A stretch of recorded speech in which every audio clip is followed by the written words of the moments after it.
How do you actually build this thing back? We are going to attack this from 3 angles: your environment, your brain, and your body. Step 1 is to hack your environment, the low-hanging fruit. You cannot win a war of willpower against a trillion-dollar tech industry. Don't even try. Instead, change the battlefield. Make focus the easiest possible option and distraction the hardest. By creating the phone Sabbath, your phone is the #1 source of interruption. When you need to do deep work, you need to make it invincible and inaccessible. Not putting it face down on your desk, you will still feel the vibration and see the notification. Not turning it on do not disturb mode, you can still see it, but put it in another room or lock it in a drawer. Out of sight is out of mind. The physical barrier is key. This single habit will add years of focus time to your week. The next is to design a focus sanctuary. Your environment primes your behavior. Dedicate a space. If you can, have a specific chair or desk for deep work. Your brain will learn this is the focus place or palace. Use headphones if you can, even if you don't play music. They are universal do not disturb sign. Step number 2 is to train your muscle, the mental gym. Focus is a muscle, and like any muscle, it gets stronger with consistent training. You have to exercise the CEO and teach the intern when it is time to work. Try the Pomodoro technique, the focused bootcamp. This is the simplest and most effective way to start. Set a timer for 25 minutes. During this time, you work on one thing with intense, undivided attention. When the timer goes off, take a mandatory 5 minutes break.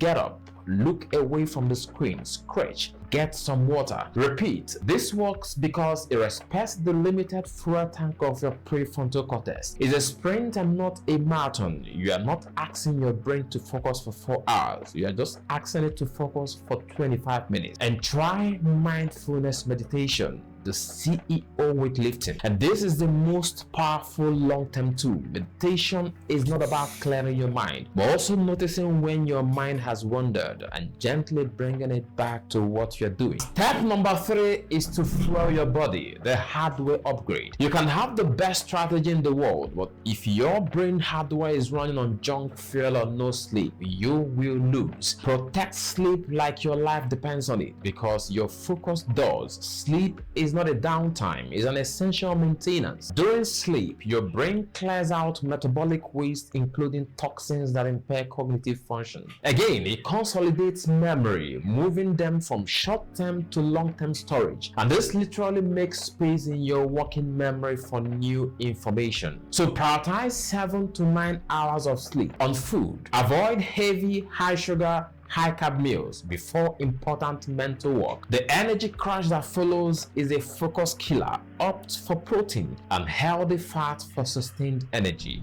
Building back your focus isn't a 30-day hack. It's a lifelong practice. It's a series of small, consistent choices. You are not powerless against the distraction economy. You have a brain capable of incredible depth and concentration. You just have to create the condition for it to thrive.